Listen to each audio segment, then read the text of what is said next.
Pelemahan nilai tukar rupiah terhadap dolar Amerika memang sudah dirasakan oleh banyak masyarakat, terutama di sektor elektronik.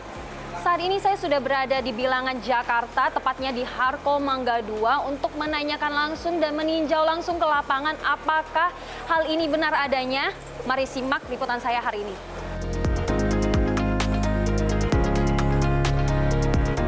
Pelemahan nilai tukar rupiah terhadap dolar Amerika terus terjadi sepanjang bulan Juni 2024. Pada 25 Mei diketahui posisi rupiah di level Rp16.045 dan pada 25 Juni sudah menanjak ke angka Rp16.367. Menanggapi rupiah yang terdepresiasi, Gubernur Bank Indonesia Peri Warjio menyampaikan pelemahan rupiah datang dari faktor global dan dalam negeri. Dari sektor global, The Fed dinilai masih belum pasti dalam mengambil langkah dengan perkiraan hanya akan sekali menurunkan suku bunga di tahun ini. Diikuti kenaikan suku bunga obligasi Amerika yang mencapai 4,24%. Di sisi lain, Bank Sentral Eropa sudah menurunkan suku bunga tertingginya sebesar 25 basis poin menjadi 4,25%. Sedangkan faktor dari dalam negeri yang mempengaruhi pelemahan mata uang Garuda ialah pertama, tingginya permintaan dolar oleh korporasi untuk repatriasi dividen dan pembayaran hutang. Dan kedua, adanya persepsi pasar terkait kesinambungan fiskal ke depan. Pada semester pertama 2023, impor perangkat TIK Indonesia mencapai 4,16 miliar US dollar. Angka ini tentu akan melonjak tajam jika rupiah terus melemah. Dengan demikian, pengadaan perangkat elektronik impor akan membutuhkan biaya yang lebih besar.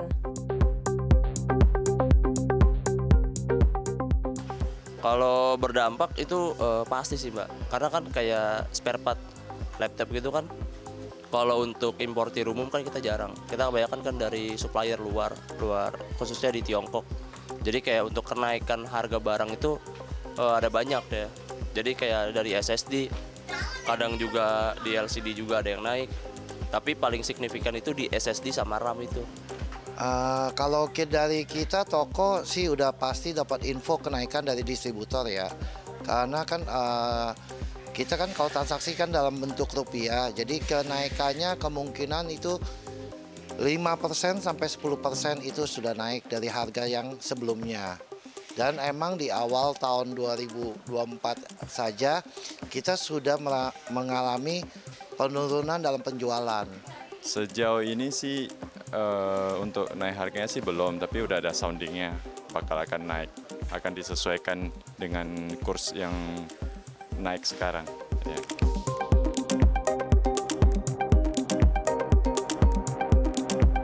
Kalau untuk pengunjung dan pembeli pasti sih Mbak, karena kan sebelumnya kan emang kalau itu kan lebih murah kan. Nah, dengan harga yang lebih tinggi itu kadang ada beberapa user tuh yang nggak mau sih.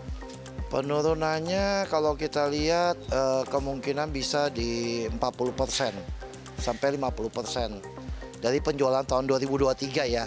Kalau saya lihat ini kan udah jalan hampir kuartal pertama, kuartal kedua ya. Berarti udah sampai setengah tahun.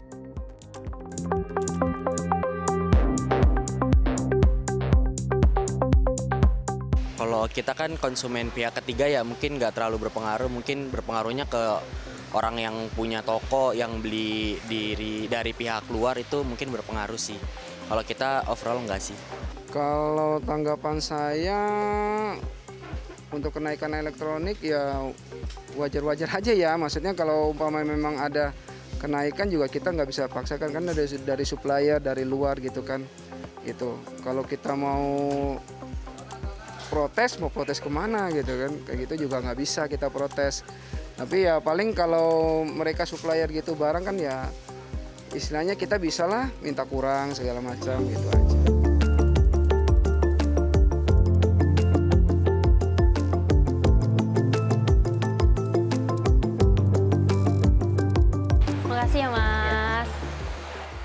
Baik pemirsa, ternyata setelah saya tanyakan langsung kepada para pedagang dan juga pembeli yang ada di Harko Mangga 2 ini, saya menemukan bahwa pedagang mengeluhkan tentang nilai tukar rupiah ini yang terus melemah. Bagaimana tidak, modal yang mereka keluarkan harus lebih banyak lagi. Dan juga dari pembeli memberikan tanggapan bahwa kebutuhan mereka akan barang elektronik ini merupakan pendorong mereka untuk tetap membeli walaupun harganya terus menanjak. Dan juga untuk masyarakat tetap mengharapkan solusi terbaik dari pemerintah mengenai melemahnya rupiah ini. Dari Jakarta, Dwi Devita dan juru kamera Terry Diba, CNBC Indonesia.